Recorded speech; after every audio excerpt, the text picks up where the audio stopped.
नमस्कार दोस्तों, उड़ान आईएएस एकेडमी की इस ई लर्निंग प्लेटफॉर्म पे आप सभी का स्वागत है। मैं मोहम्मद रियाज खान आज आपके सामने इंडियन ज्योग्राफी के एमसीक्यूज लेकर आया हूं, जिनमें हम ये देखेंगे कि ये एमसीक्यूज आपके आने वाले एग्जाम के लिए कितने महत्वपूर्ण साबित होते हैं। चलिए शुरू करते हैं, लेकिन इसे शुरू करने से पहले हम बात करेंगे उड़ान आईएएस एकेडमी द्वारा चलाए जा रहे टेस्ट सीरीज की, जिनमें एसआई के विद्यार्थियों के लिए और सीजीपीएससी के विद्यार्थियों के लिए हमने टेस्ट सीरीज शुरू की है। चलिए देखते हैं। 12 जून से आरंभ हो चुका है। यहां पर आप देखेंगे कि इसकी जो फीस है बहुत ही ज्यादा नॉमिनल रखी गई है। ऑनलाइन की फीस आपकी 299 और ऑफलाइन की फीस आपकी 499 रुपए रखी गई है। ये दोनों ही माध्यमों में उपलब्ध होगी, जिसका समय 10 से 12 होगा। इसके अंतर्गत हम 12 टेस्ट रखे हैं, जिसमें पूरा का पूरा सिलेबस आपका कवर हो जाएगा। ये एग्जाम देने के बाद आप एसआई का जब एग्जाम देंगे तो आपके लिए काफी मददगार साबित होने वाला ये टेस्ट सीरीज। इसके अलावा अधिक जानकारी के लिए आप नीचे दिए गए नंबरों पे कॉल कर सकते हैं और रायपुर के उड़ान आईएएस एकेडमी ऑफिस में आकर जानकारी हासिल कर सकते हैं। इसके अलावा अगर आपने इसे डाउनलोड नहीं किया है तो गूगल प्ले स्टोर पे जाकर इसे तुरंत ही क्या कर लें, डाउनलोड कर ले, ताकि आप ऑनलाइन एग्जाम आसानी से दे सके। इसके अलावा सीजीपीएससी विद्यार्थियों के लिए उड़ान आईएएस एकेडमी ने उनके हितों को ध्यान में रखते हुए उनके भविष्य के लिए टेस्ट सीरीज स्टार्ट की है, जो जून से स्टार्ट होगी, जून 2022 से स्टार्ट होगी और 29 जनवरी 2023 तक चलेगी। यानी आपके अगले 2023 में होने वाले सीजीपीएससी 2022 के एग्जाम तक आपका ये टेस्ट सीरीज चलता रहेगा। इसमें 50 टेस्ट रखा गया, जिसमें 31 टेस्ट जीएस के और 19 टेस्ट होंगे सीसेट के। इसके अलावा ये ऑनलाइन और ऑफलाइन दोनों ही मंचों पर उपलब्ध होगी और इसकी फीस भी बहुत ही नॉमिनल रखी गई है। 1500 फीस है आपकी ऑनलाइन टेस्ट के लिए और 1700 फीस होगी आपकी ऑफलाइन के लिए। जैसा कि आप जानते हैं कि ऑफलाइन में कुछ रॉ मटेरियल को लेकर थोड़े से कॉस्टिंग बढ़ जाती है। यहां पर संस्था ने सिर्फ आपके हितों को ध्यान में रखते हुए बहुत ही नॉमिनल फीस पर आपके लिए टेस्ट सीरीज लॉन्च की है। इसके अलावा पहली 2 टेस्ट सीरीज आपके लिए निःशुल्क होगी, फ्री होगी। आप बिना फीस पे किए आप आसानी से ये 2 टेस्ट दे सकेंगे। इसके अलावा बहुत इंपॉर्टेंट चीज ये बात है, प्रथम 200 अभ्यर्थियों के लिए 30% की छूट रखी गई है। आप जल्द ही अपना रजिस्ट्रेशन करवा लें और इस फीस में 30% की छूट प्राप्त कर लें। इसके अलावा हमने इसमें बहुत सारे कोशिशें की हैं जिससे ये टेस्ट सीरीज आपके लिए काफी आसान हो जाए। जैसे हमने इसके स्कोर को यानी रिजल्ट को बहुत जल्द आप तक पहुंचाएंगे। इसके साथ साथ अधिक जानकारी के लिए आप नीचे के दिए गए नंबरों पे कॉल कर सकते हैं और जानकारी हासिल कर सकते हैं। अब शुरू करते हैं हम इंडियन ज्योग्राफी के एमसीक्यूज आने वाले एग्जाम में महत्वपूर्ण साबित होंगे। चलिए शुरू करते हैं। सबसे पहला प्रश्न ये कह रहा है कि भारत के सुदूर पूर्व में कौन सा देश भारत के साथ सर्वाधिक लंबी अंतर्राष्ट्रीय सीमा बनाता है। हालांकि इसमें इन 4 ऑप्शनों में थाईलैंड और वियतनाम जो है वो भारत के साथ अपनी अंतर्राष्ट्रीय सीमा नहीं बनाता। जहां म्यांमार 1643 किलोमीटर लंबी अपनी अंतर्राष्ट्रीय सीमा बनाता है भारत के साथ, वहीं चीन भारत के साथ 3488 किलोमीटर लंबी अपनी अंतर्राष्ट्रीय सीमा बनाता है। तो लंबी अंतर्राष्ट्रीय सीमा तो चीन बना रही है, लेकिन बात सुदूर पूर्व की करें तो सबसे ज्यादा पूर्व में, सुदूर पूर्व में आपका कौन सा देश है? म्यांमार। तो ये इसका आंसर होगा आपका म्यांमार। काफी आसान प्रश्न था। चलिए अगले प्रश्न की ओर बढ़ते हैं। चलिए अगला प्रश्न, भारत किस गोलार्ध में स्थित है? यहां पे 4 ऑप्शन दिए गए हैं। 4 ऑप्शन को पढ़ने से पहले हम बात कर लेते हैं गोलार्ध की। तो यहां पर ध्यान दीजिएगा कि यहां पर भारत की अवस्थिति पूछ रहा है। कहां पर? पृथ्वी पर। पृथ्वी पर सेंटर पे खींची गई ये लाइन कहलाती है 0 डिग्री अक्षांश और सीधी खींची गई ये लाइन कहलाती है 0 डिग्री देशांतर। 0 डिग्री अक्षांश जो है यानी कि विषुवत रेखा, भूमध्य रेखा या इक्वेटर पृथ्वी को 2 बराबर भागों में बांटती है। उत्तर की इस आधी पृथ्वी को उत्तरी गोलार्ध और दक्षिण की आधी पृथ्वी को दक्षिणी गोलार्ध कहते हैं। वहीं पर 0 डिग्री देशांतर के पूर्व की आधी पृथ्वी को, देखिए ये आधी पृथ्वी को पूर्वी गोलार्ध और पश्चिम की आधी पृथ्वी को पश्चिमी गोलार्ध कहते हैं। अब बात आए कि इन गोलार्धों में, यानी कि आपके पास जो 4 ब्लॉक बने हुए हैं, इन 4 ब्लॉक में हमारा भारत कहां पर होगा। ये मैंने बना दी कर्क रेखा, ये मकर रेखा, आर्कटिक सर्कल, अंटार्कटिक सर्कल, उत्तरी ध्रुव और दक्षिणी ध्रुव। हमारे भारत के बीचों बीच से कौन सी रेखा गुजरती है? कर्क रेखा। यानी कि भारत अक्षांशीय दृष्टि से कौन से गोलार्ध में हो गया? उत्तरी गोलार्ध में। इसके अलावा हमारे भारत के बीचों बीच खींचा गया इंडियन स्टैंडर्ड टाइम 0D देशांतर, यानी कि इंटरनेशनल स्टैंडर्ड टाइम से 5.5 घंटा आगे है। और आप जानते हैं कि पूर्वी गोलार्ध यानी पूर्वी देशांतर की ओर बढ़ने पर 1 डिग्री में 4-4 मिनट जुड़ेंगे और पश्चिमी गोलार्ध की ओर जाने पर हर 1 डिग्री में 4-4 मिनट घटेंगे। यानी कि अगर मैं 5.5 घंटा ले रहा हूं प्लस में, तो आपका जो भारत है वो हमारे पूर्वी गोलार्ध में स्थित होगा। तो देशांतरी दृष्टि से भारत कौन से गोलार्ध में? पूर्वी गोलार्ध, और अक्षांशीय दृष्टि से उत्तरी गोलार्ध, यानी कि उत्तरी गोलार्ध अक्षांशीय दृष्टि से और पूर्वी गोलार्ध देशांतरी दृष्टि से। तो आपका जवाब होगा ए। अगला प्रश्न कहता है कि निम्नलिखित में से कौन सा कथन सत्य है। इसमें पहला ऑप्शन देखें तो पहला ऑप्शन कहता है कि भारत पूर्णतया उत्तरी गोलार्ध में स्थित है। यार 0 डिग्री अक्षांश के उत्तर में उत्तरी गोलार्ध है और हमारा भारत 0 डिग्री अक्षांश में स्थित है अक्षांशीय दृष्टि से। तो पहला स्टेटमेंट इससे पहले वाले क्वेश्चंस में हमने देखा था कि भारत हमारा कौन से गोलार्ध में? एक उत्तरी गोलार्ध में और देशांतरी दृष्टि से पूर्वी गोलार्ध में स्थित है। तो यहां पर पहला जो ऑप्शन है वो सही है। दूसरे ऑप्शन की बात करें तो भारत की आकृति चतुष्कोणीय है। बिल्कुल, हमारे भारत की आकृति चतुष्कोणीय है। तो ये स्टेटमेंट भी आपका सही है। तीसरे ऑप्शन की बात करें, क्षेत्रफल की दृष्टि से भारत विश्व में 7वें तथा जनसंख्या की दृष्टि से भारत कौन से स्थान पर है? दूसरे स्थान पर। अगर आप थोड़ा भी जानकारी रखते हैं तो यहां पर ध्यान दीजिएगा कि बात क्षेत्रफल की कर रहे हैं, तो क्षेत्रफल की दृष्टि से भारत 7वें स्थान पर। इसका एक कोड है जिसका नाम है रकुबाई। यहां पर सबसे पहला है आपका रशिया, दूसरा कनाडा, तीसरा चाइना, चौथा यूनाइटेड स्टेट ऑफ अमेरिका, पांचवा ब्राजील, छठवा ऑस्ट्रेलिया और सातवां इंडिया।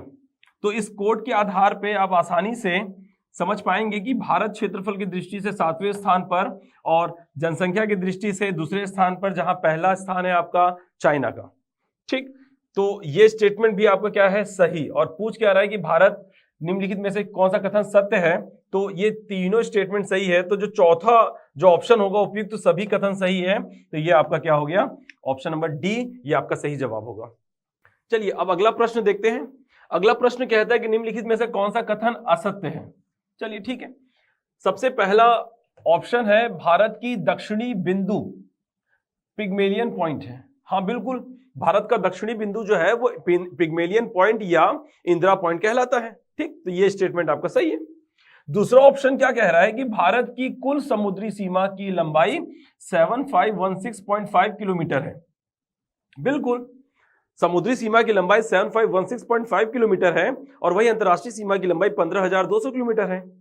ठीक, तो ये स्टेटमेंट भी आपका सही है। सी ऑप्शन में लिखा गया है कि पाक जल संधि भारत और पाकिस्तान के बीच स्थित है। तो यहां पर देखिए कि पाक लिखा हुआ है, इसका मतलब ये नहीं कि वो पाकिस्तान के साथ पाकिस्तान की जल संधि है या पाकिस्तान के साथ जल संधि बन रही है। तो सबसे पहले ये समझिएगा कि जल संधि कहते किसको है। तो एग्जाम्पल के तौर पे यहां समझिएगा कि इंडिया और श्रीलंका के बीच में जल की एक सकरी सी पट्टी है जो बंगाल की खाड़ी को हिंद महासागर से क्या कर रही है? जोड़ रही है। तो परिभाषा क्या हो गई जल संधि की? कि जल का वह सकरा सा भाग जो दो सागरों को या दो महासागरों को जोड़ता हो उसे जल संधि कहते हैं। और इंडिया और श्रीलंका के बीच की ये आपकी जल संधि है जिसका नाम है पाक जल संधि, जो बंगाल की खाड़ी को हिंद महासागर से जोड़ती है। तो यहां पर भारत और पाकिस्तान के बीच स्थित है, ये आपका गलत हो जाएगा। इसके अलावा ये जो पाक नाम है ये मद्रास के गवर्नर रॉबर्ट पाक के नाम पर पाक जल संधि का नाम रखा गया, न कि पाकिस्तान के नाम पर पाक जल संधि रखा गया। ठीक, चलिए अब अगला ऑप्शन जो, तो ये आपका क्या हो गया? गलत। तो जब ये गलत हो ही गया है तो आपको असत्य ही खोजना था, तो आपका सही जवाब क्या होगा? Option number C. और डी को भी देख लेते हैं। डी क्या कह रहा है कि भारत का दक्षिणतम बिंदु 6 डिग्री 4 मिनट उत्तरी अक्षांश पर स्थित है। तो ठीक, भारत का दक्षिणतम बिंदु 6 डिग्री 4 मिनट उत्तरी अक्षांश पर, भारत की मुख्य भूमि का दक्षिणी बिंदु 8 डिग्री 4 मिनट उत्तरी अक्षांश पर, वहीं भारत का उत्तरी बिंदु 37 डिग्री 6 मिनट उत्तरी अक्षांश, भारत का पश्चिमी बिंदु 68 डिग्री 7 मिनट पूर्वी देशांतर, वहीं भारत का पूर्वी बिंदु 97 डिग्री 25 मिनट पूर्वी देशांतर पर स्थित है। ठीक, तो इस क्वेश्चन में हमारा सही जवाब जो होगा वो ऑप्शन नंबर सी होगा। ठीक, चलिए अब अगले क्वेश्चन की ओर बढ़ते हैं। अगला क्वेश्चन कहता है कि निम्नलिखित में से वह क्षेत्र कौन सा है जिसकी सीमा अरुणाचल प्रदेश से नहीं लगती? जिसकी सीमा अरुणाचल प्रदेश से नहीं लगती। यहां पर सबसे पहले आप एक नॉर्थ ईस्ट का डायग्राम बना ले ताकि चीजें बहुत आसान हो जाएगी। चलिए देखिए,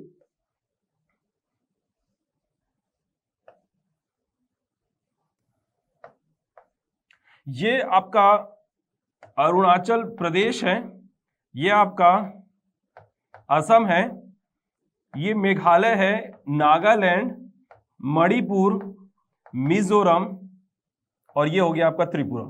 यहां पे अरुणाचल प्रदेश क्या बोल रहा है कि अरुणाचल प्रदेश से नहीं लगती, तो अरुणाचल प्रदेश से असम लगती है, अरुणाचल प्रदेश से नागालैंड लगती है, अरुणाचल प्रदेश से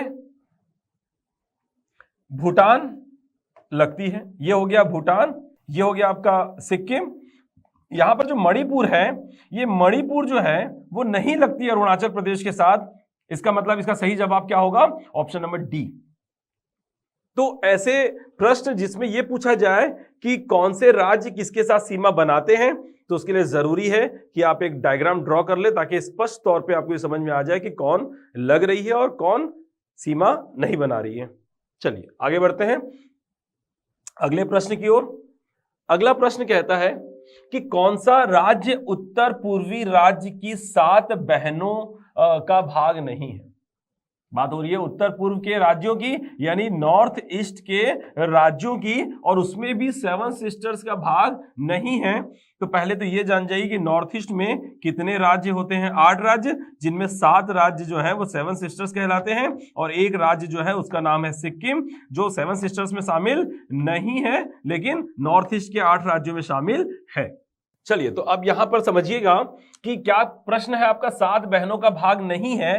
तो ये नॉर्थ ईस्ट में जो 8 राज्य और उनमें जो 7 सिस्टर्स है, 7 सिस्टर्स के नाम अगर आप एक बार देखेंगे, अरुणाचल प्रदेश, असम, मेघालय, नागालैंड, मणिपुर और मिजोरम और त्रिपुरा, ये जो आपके 7 राज्य हैं ये कहलाते हैं नॉर्थ ईस्ट की 7 सिस्टर्स कहलाते हैं। तो मेघालय है, ठीक है, अरुणाचल प्रदेश है, त्रिपुरा भी है, लेकिन पश्चिम बंगाल की बात करें तो पश्चिम बंगाल भारत के उत्तर पूर्वी राज्यों में नहीं बल्कि भारत के पूर्वी राज्यों में शामिल है। इसलिए ऑप्शन नंबर बी आपका सही जवाब होगा कि 7 बहनों का भाग नहीं है। चलिए अब आगे बढ़ते हैं अगले प्रश्न की ओर। अगला प्रश्न कहता है कि भारत के किस भाग में तृतीयक या टर्शियरी कोयला क्षेत्र है?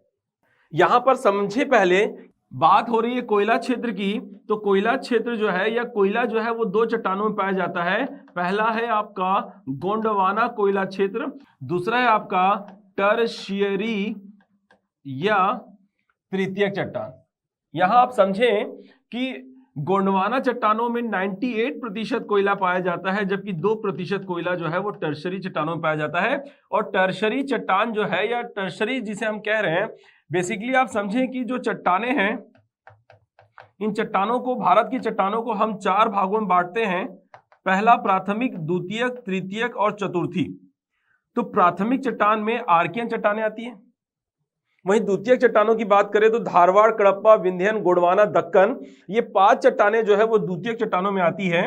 इसके अलावा तृतीयक चट्टानों की बात करें तो तृतीयक चट्टानों में हम उन चट्टानों को लेते हैं जो हिमालय के निर्माण के दौरान बनी।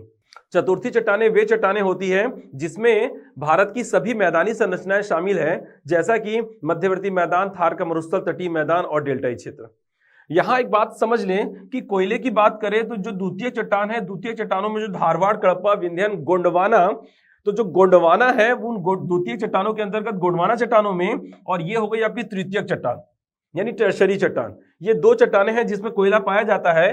तो बात अगर टर्शरी यानी हिमालय के निर्माण के दौरान जो संरचनाएं बनी जिन्हें तृतीयक चट्टान कहते हैं, उसमें अगर कोयले क्षेत्र की बात हो रही है तो यहां पर आप समझे कि असम का पहला ऑप्शन समझे कि असम के ब्रह्मपुत्र नदी बेसिन, यहां पर ब्रह्मपुत्र नदी बेसिन कहने का मतलब यह है कि यह असम के मैदान की बात कर रहा है, और मैदान जो है वो चतुर्थी चट्टान के अंतर्गत आती है, तो यह ऑप्शन आपका गलत हो जाएगा।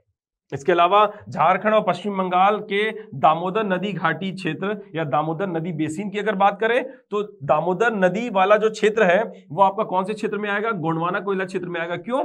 क्योंकि गोंडवाना कोयला क्षेत्र जो है, क्यों? क्योंकि गोंडवाना कोयला क्षेत्र जो है वो आपका नदी भ्रंश घाटी क्षेत्र को ही बोलते हैं। तो जितनी भी नदियां भ्रंशों में बहती है उनके जो कोयला क्षेत्र होंगे वही आपके गोंडवाना कोयला क्षेत्र होंगे। इसलिए ये जो आपका दामोदर नदी घाटी क्षेत्र है ये आपका गोंडवाना कोयला क्षेत्र हो सकता है, लेकिन टर्शरी कोयला क्षेत्र नहीं।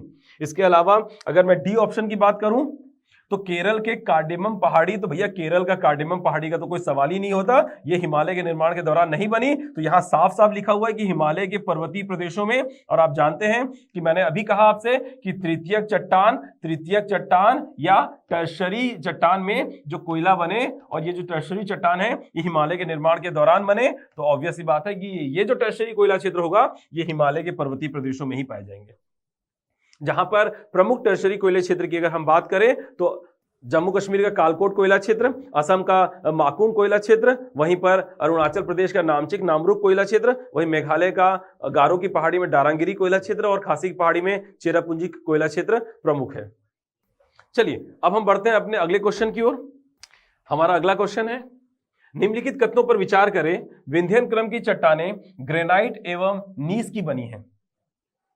तो विंध्यन क्रम की चट्टानें जो है वो चूना पत्थर की बनी होती है, जबकि ग्रेनाइट और जो नीस है वो आर्कियन क्रम की चट्टान में पाई जाती है। तो ये आपका ऑप्शन क्या है? गलत है। दूसरा, और इसके साथ साथ और लिखा हुआ है कि जिसका विस्तार राजस्थान के चित्तौड़गढ़ से लेकर बिहार के सासाराम तक, तो बिल्कुल विंध्यन क्रम की चट्टान का जो विस्तार है मुख्य रूप से विंध्याचल पर्वत श्रृंखला में, और विंध्याचल पर्वत श्रृंखला का विस्तार राजस्थान के चित्तौड़गढ़ से लेकर बिहार के सासाराम तक है। तो ये आपका विंध्यन चट्टान के बारे में स्टेटमेंट सही है, लेकिन जो आगे ये ग्रेनाइट और नीस लिखा हुआ है ये आपका क्या हो जा रहा है? गलत हो जा रहा है, इसलिए ये ऑप्शन गलत हो जाएगा। इसके अलावा विंध्यन क्रम में पन्ना और गोलकुंडा की प्रसिद्ध हीरे की खान स्थित है। यहां पर आप समझें कि ये जो आपको पन्ना और गोलकुंडा की बात हो रही है, जो हीरे की खान की बात हो रही है, तो यही वो विंध्यन क्रम की चट्टान है जिनके अंतर्गत किम्बरलाइट चट्टानों की नसों में क्या पाया जाता है? हीरा पाया जाता है। और ये मध्य प्रदेश के पन्ना और सतना जिले में, और वहीं आंध्र प्रदेश के गोलकुंडा जिले में पाया जाता है, जो विंध्यन क्रम की चट्टानों के अंतर्गत पाया जाता है। ठीक, तो ये आपका ऑप्शन सही होगा, यानी कि ऑप्शन नंबर बी आपका क्या होगा? सही जवाब होगा। चलिए आगे बढ़ते हैं अगले क्वेश्चन की ओर। अगला क्वेश्चन कहता है कि भारत में स्थित प्राचीनतम समूह की चट्टान है। तो मैं आपसे कहना चाहूंगा, जैसा कि आपको मैंने पहले ही बताया कि भारत में हमने चट्टानों को 4 भागों में बांटा है, प्राथमिक चट्टान, द्वितीयक चट्टान, तृतीयक चट्टान और चतुर्थी चट्टान। इनमें जो प्राथमिक चट्टान है वो सबसे प्राचीन चट्टान कहलाती है, आदि चट्टान कहलाती है, जो होती है आपकी आर्कियन। उसके बाद द्वितीयक चट्टान में धारवाड़, कडप्पा, विंध्यन, गोंडवाना, दक्कन। फिर तृतीयक चट्टानें हिमालय के निर्माण के दौरान बनी संरचनाएं, और चतुर्थी चट्टान भारत की सभी मैदानी संरचनाएं शामिल है। तो सबसे प्राचीन चट्टान जो है वो आपकी हो जाएगी आर्कियन तंत्र। ठीक, चलिए इसके बाद अगले प्रश्न की ओर बढ़ते हैं। अगला प्रश्न कहता है कि उत्तरी मैदान के संदर्भ में निम्नलिखित कथनों पर विचार करें। उत्तरी मैदान के संदर्भ में, तो यहां पर पहला स्टेटमेंट कह रहा है कि उत्तरी मैदान का सबसे बड़ा हिस्सा नवीन जलोढ़ मृदा से बना है, जिसे खादर कहते हैं। तो आप एक बात समझ लें कि उत्तरी मैदान में वो जगह जहां पे नदियां बाढ़ लाती है, जिससे मैदानी क्षेत्र में जिससे सतह पे नवीन जलोढ़ का निक्षेप होता है, उसे खादर कहते हैं। तो जहां बाढ़ आती है उन जगहों पे पाया जाता है खादर, जो नवीन जलोढ़ कहलाती है। ये नवीन निक्षेप है जो बाढ़ आने से सतह पर बिछती है। तो ये सर्वाधिक बड़े हिस्से पर नहीं बल्कि कम हिस्से में पाई जाती है। तो ये आपका आंसर क्या हो जाएगा? गलत हो जाएगा। सबसे बड़े हिस्से में खादर नहीं बल्कि बांगर, जिनको हम पुरानी जलोढ़ कहते हैं, वो पाया जाता है। इसके अलावा दूसरा स्टेटमेंट कहता है कि खादर मृदा गहन कृषि के लिए उपयुक्त नहीं है। यहाँ पे गहन कृषि की बात करें तो गहन कृषि का मतलब होता है कि कम जमीन पर, ठीक है, अधिक से अधिक श्रम लगाकर, अधिक से अधिक पूंजी लगाकर और अधिक से अधिक रासायनिक उर्वरक का प्रयोग करके उत्पादन को अधिक लिया जाना गहन कृषि के अंतर्गत आता है। और ये जो खादर है ये भारत की बहुत ही ज्यादा उपजाऊ मृदा है जहां पर हम गहन कृषि से उत्पादन बढ़ा सकते हैं। तो ये गहन कृषि के लिए उपयुक्त नहीं है, ये कहना गलत हो जाएगा। तो ये आपका स्टेटमेंट क्या है, गलत है। इसके अलावा तीसरा स्टेटमेंट कह रहा है कि बांगर क्षेत्र में नदी जल धाराएं विलुप्त हो जाती है और तराई में क्षेत्र में पुनः अवतरित हो जाती हैं। तो जैसा कि अगर आप मध्यवर्ती मैदान की संरचनाओं पे एक नजर डालेंगे, संरचना की दृष्टि से मध्यवर्ती मैदान को 6 भागों में बांटा गया है। सबसे पहले भामर, तराई, काप प्रदेश जिसमें खादर और बांगर दोनों आते हैं, फिर रह, भूर और डेल्टा। ये जो भामर संरचना होती है ये मध्यवर्ती मैदान की सबसे पहली संरचना होती है और इस संरचना में जो शिवालिक हिमालय के पर्वत पदी प्रदेश में निर्मित होती है, इस संरचना में नदी आती है और क्या हो जाती है, विलुप्त कहना गलत होगा, यहाँ पे लुप्त हो जाती है, छुप जाती है और छुपने के बाद पुनः अवतरित होती है कहां पर, जब तराई शुरू होता है। तो बांगर क्षेत्र में नदी जल धाराएं विलुप्त हो जाती है, विलुप्त नहीं कहना चाहिए, लुप्त कहना चाहिए, तो लुप्त हो जाती है। तो ये आपका बांगर नहीं बल्कि भामर क्षेत्र होना चाहिए। भामर में अक्सर नदियां लुप्त हो जाती है और भामर खत्म होने के बाद तराई में पुनः अवतरित होती है। तो यहां पर ये जो आपका तीसरा स्टेटमेंट है ये भी आपका गलत हो जाता है। तो ऑप्शन में देखें कि पूछ क्या रहा है कि उपयुक्त में से कौन सा कथन सही नहीं है, यानी पूछ रहा है कि सही नहीं है। तो आपकी ये तीनों स्टेटमेंट सही नहीं है, तो इसलिए सही जवाब होगा आपका ऑप्शन नंबर डी, पहला, दूसरा और तीसरा, ये तीनों आपके सही नहीं है। तो आपका ऑप्शन नंबर डी ये सही होगा। ठीक, चलिए अब अगले क्वेश्चन की ओर बढ़ते हैं। चलिए अगला क्वेश्चन की बात करें तो अगला क्वेश्चन कह रहा है निम्नलिखित में से किन में प्रवाल भित्तियां हैं। मैं फिर कह रहा हूं, प्रवाल भित्ति एक समुद्री जीव है जिससे ही प्रवाल द्वीपों का क्या होता है, निर्माण होता है। यहाँ पे लक्षद्वीप संपूर्ण हिंद महासागर में प्रवाल भित्तियों का सबसे बड़ा द्वीप समूह है, ठीक है। तो यहां पर प्रवाल द्वीप की बात नहीं कर रहा है, प्रवाल भित्तियों की बात कर रहा है। तो प्रवाल भित्तियां पाई जाती है अंडमान निकोबार द्वीप समूह में, ठीक, कच्छ की खाड़ी में, मन्नार की खाड़ी में, लेकिन सुंदरवन के डेल्टा में प्रवाल भित्तियां पाई नहीं जाती। सिर्फ ये 3 वो जगह है जहां पर प्रवाल भित्तियां पाई जाती है।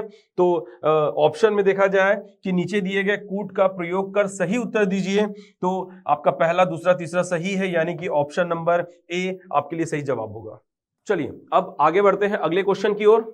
चलिए अब बात करते हैं अगले प्रश्न की। तो यहां पर अगला प्रश्न, निम्नलिखित में से कौन सी पर्वत श्रृंखलाएं कश्मीर हिमालय के अंतर्गत आती है। यहां पर कश्मीर हिमालय, हमने हिमालय को नदियों द्वारा बनने वाले गॉर्ज के आधार पे हमने हिमालय को 4 भागों में बांटा है जो हिमालय का ऊर्ध्वाधर विभाजन कहलाता है। वो 4 भाग है कश्मीर हिमालय, कुमायूं हिमालय, नेपाल हिमालय और असम हिमालय। यहाँ पर कश्मीर हिमालय ही आपका पंजाब हिमालय है जिसे हम हिमाचल हिमालय के नाम से भी जानते हैं। तो यहाँ पर अगर कश्मीर हिमालय की बात आ रही है तो कश्मीर हिमालय में ये काराकोरम, लद्दाख, जास्कर और पीर पंजाल, ये चारों पर्वत श्रृंखलाएं शामिल होगी, इसलिए इसका सही जवाब होगा उपयुक्त सभी। ठीक, चलिए इसके बाद अगले प्रश्न की ओर बढ़ते हैं। अगला प्रश्न कह रहा है कि यदि हिमालय पर्वत श्रृंखला अस्तित्व में नहीं होती तो निम्नलिखित में से क्या हुआ होता। तो पहला ऑप्शन देखिए कि सर्दियों के महीने में मानसून की वर्षा होती। तो ये याद रख लीजिए कि सर्दियों के महीने में कभी भी मानसून से वर्षा नहीं होती, क्योंकि मानसून से वर्षा होगी तब जब भारत में हाई टेम्परेचर पर लो प्रेशर होगा और हिंद महासागर में तुलनात्मक रूप से लो टेम्परेचर पे हाई प्रेशर होगा। यानी कि जब भारत में गर्मी होगी या फिर भारत में जब सूर्य का उत्तरायण होगा उस समय ही दक्षिण पश्चिम मानसून से भारत में वर्षा होगी। तो सर्दियों के महीने में या सर्दियों के मौसम में मानसून से वर्षा नहीं होती, तो ये आपका गलत हो जाएगा। अगला, तटीय भारत में भूमध्य सागरीय जलवायु होती। तो हिमालय के नहीं होने से, ठीक है, तटीय भारत में भूमध्य सागरीय जलवायु होती, तो ये भी कोई लॉजिक नहीं लग पा रहा है। डी ऑप्शन अगर देखिए कि भारत के उत्तर पश्चिमी भाग में आर्द्र स्थिति होती, तो भारत के उत्तर पश्चिमी भाग में आर्द्र स्थिति होती हिमालय के ना होने पर, तो ये भी कोई कारण लॉजिकल नहीं लग रहा है। ठीक है, चलिए, लेकिन सी ऑप्शन देखेंगे कि सर्दियों में उत्तर भारतीय मैदान और अधिक ठंडे हो जाते हैं। तो ऑप्शन नंबर सी जो है कि सर्दियों में उत्तर भारतीय मैदान और अधिक ठंडी हो जाते हैं। तो आपको पता होना चाहिए कि हिमालय क्या करता है, उत्तर से आने वाली यानी तिब्बत से आने वाली या साइबेरिया से आने वाली ठंडी हवाओं को रोककर भारत को उष्ण बनाए रखता है। तो अगर हिमालय नहीं होता तो ये ठंडी हवाएं हमारे उत्तर भारत के मैदान में प्रवेश कर जाती और जिससे ठंडी के मौसम में यहाँ का टेम्परेचर 0 से भी कम हो जाता और भारत का उत्तर भारत वाला जो जगह है, क्षेत्र है, वो बहुत ही ज्यादा ठंडा हो जाता। तो यहाँ पर सर्दियों में उत्तर भारतीय मैदान और अधिक ठंडा हो जाता। तो आपका ऑप्शन नंबर सी आपका जो होगा वो सही जवाब होगा। चलिए अब बात करते हैं अगले प्रश्न की। तो अगला प्रश्न कह रहा है कि उत्तरी मैदान के संदर्भ में निम्नलिखित में से कौन सा कथन सत्य है।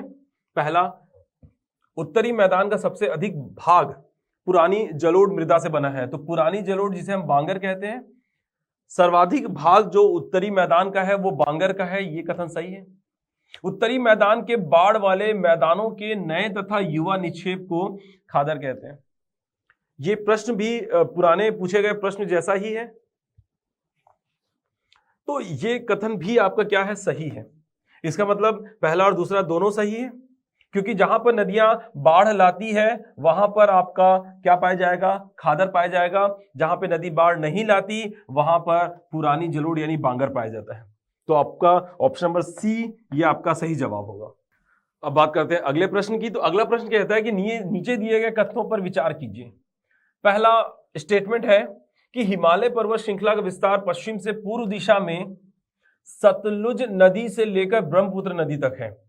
तो मैंने आपको पहले ही कहा है कि हिमालय का ऊर्ध्वाधर विभाजन जो नदियों द्वारा बनने वाले गॉर्ज के आधार पर किया गया है, सिंधु से लेकर ब्रह्मपुत्र नदी के बीच के इस भाग को हम बोलते हैं हिमालय। ठीक है, तो सिंधु से लेकर ब्रह्मपुत्र नदी तक हिमालय फैला हुआ है। तो यहां पर सतलज से लेकर ब्रह्मपुत्र नदी कहना यह गलत हो जाएगा। तो पहला स्टेटमेंट गलत है आपका। दूसरा स्टेटमेंट कह रहा है कि हिमालय पर्वत श्रृंखला की चौड़ाई पश्चिम से पूर्व की ओर घटती जाती है। तो अगर आप हिमालय पर्वत श्रृंखला के बारे में देखेंगे तो ये आपका ग्रेट हिमालय, मिड हिमालय और ये हो गया आपका शिवालिक हिमालय। तो कहीं ना कहीं आप देखें कि ये तीनों हिमालय पूर्व में एक दूसरे के निकट आ गई है। यहाँ पर चौड़ाई आपको कम देखने मिलती है, जबकि पश्चिम में इसकी चौड़ाई क्या देखने को मिलती है, ज्यादा। क्यों? क्योंकि हिमालय के निर्माण के दौरान सबसे ज्यादा दबाव हिमालय के पूर्वी हिस्से में पड़ा, इसलिए तीनों हिमालय एक दूसरे के क्या आ गई है, निकट आ गई है। क्लियर?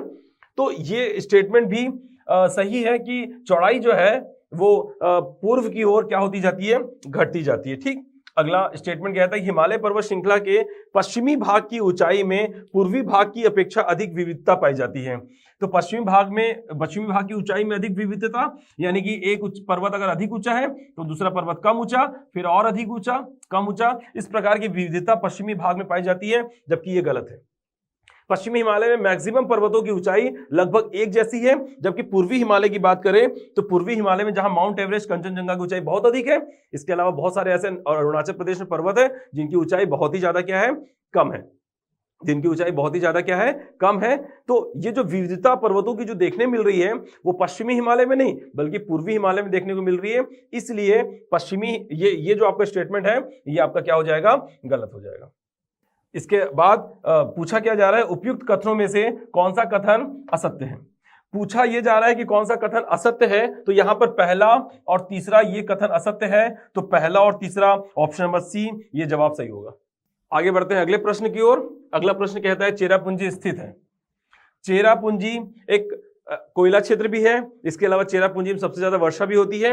ये अगर देखा जाए कि मेघालय के पठार में 3 पहाड़ियां हैं प्रमुख तौर पे, गारो, खासी, जयंतिया। तो जो खासी की पहाड़ी है वहीं पर स्थित है मासिन राम और वहीं पर स्थित है चेरापूंजी। ये 2 सबसे ज्यादा वर्षा वाले क्षेत्र न केवल भारत का बल्कि पूरे विश्व का इसी खासी की पहाड़ी पर स्थित है।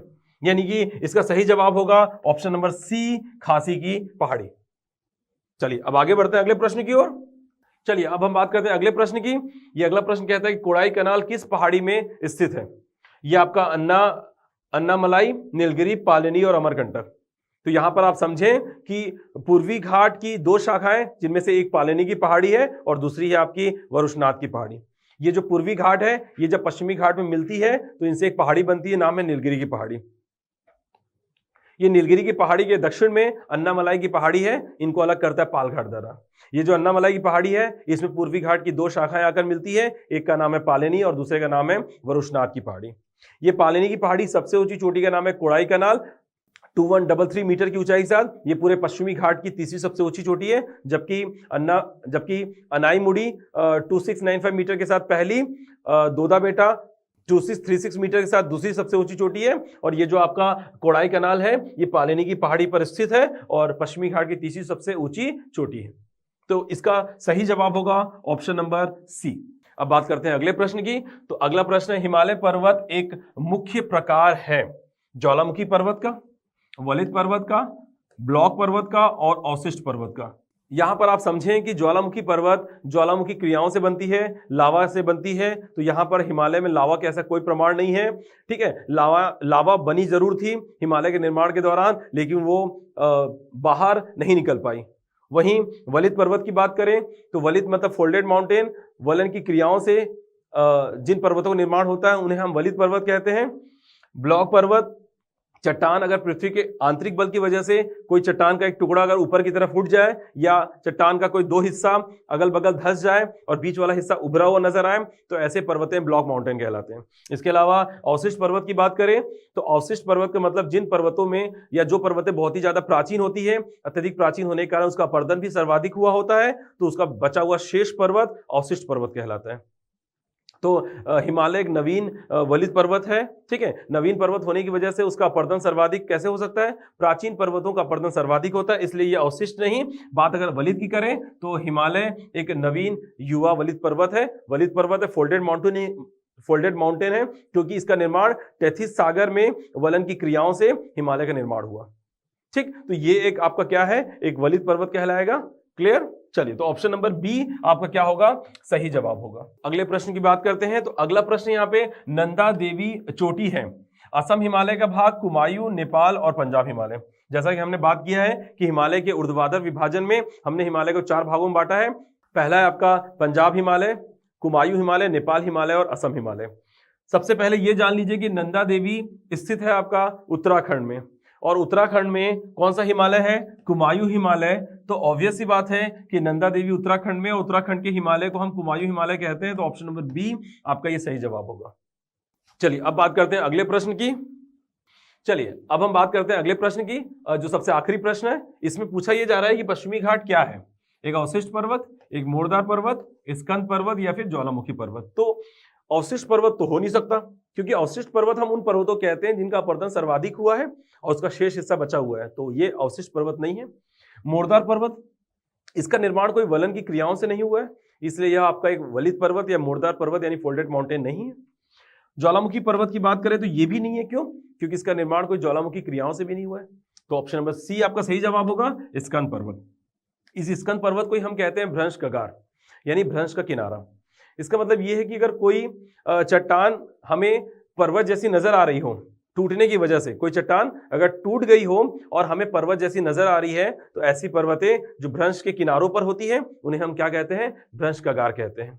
तो ये आपका पश्चिमी घाट एक किसका उदाहरण है, तो एक स्कंद पर्वत का उदाहरण है, एक भ्रंश कगार का उदाहरण माना जाता है, इसलिए ऑप्शन नंबर सी आपका सही जवाब होगा।